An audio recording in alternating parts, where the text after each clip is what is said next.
I was the child of an author and his Vietnamese wife. My dad worked a lot, so my mother would read to me.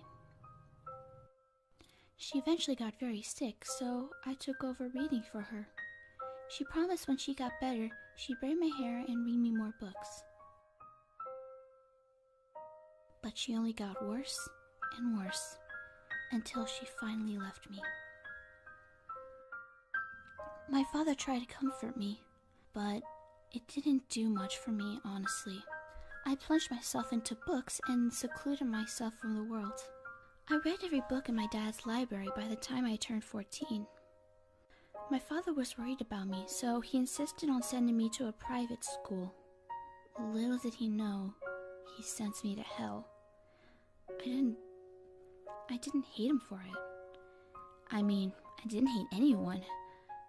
Not yet, anyway. The bitch and her goons had it out for me. Their conventional means of gaining lackeys didn't work on me, and she hated it. She soon turned the school on me. Being the principal's daughter, she had all the power she needed. Eventually, though, she found my weakness.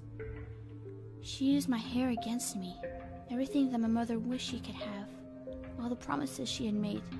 Everything she had held onto me had been cut from my head.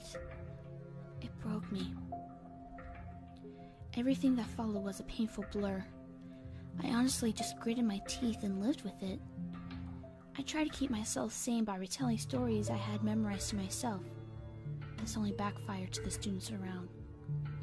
That's how I went from Lucille to Lulu.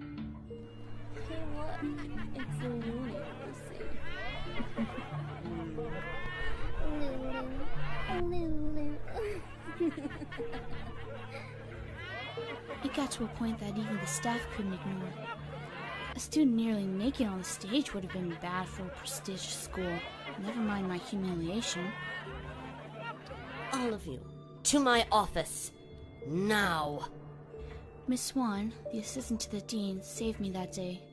She tried her best to salvage what humanity I had left. The queen and her hive had 3 months of in-house suspension, and I got a break. Honestly, I only remember her resting through most of it that time. When she came back, though, she was really weird about me. I will end her, break her. I'll make her beg for me to stop. She'll be screaming. She drugged me when I wasn't looking. When I came to, I was tied up, but honestly, it's something I don't want to talk about. After that, though, I decided I want out. I wanted to go home. I wanted my daddy. I was at rock bottom, and I wanted a way out. I was weak. I made a bad choice, and I suffered from it. I lost my eyes. I lost the part of me that was going to let me go home. I was doomed to stay 15, and I've been that way for the past 10 years. Revenge wasn't worth it, but I did it anyway.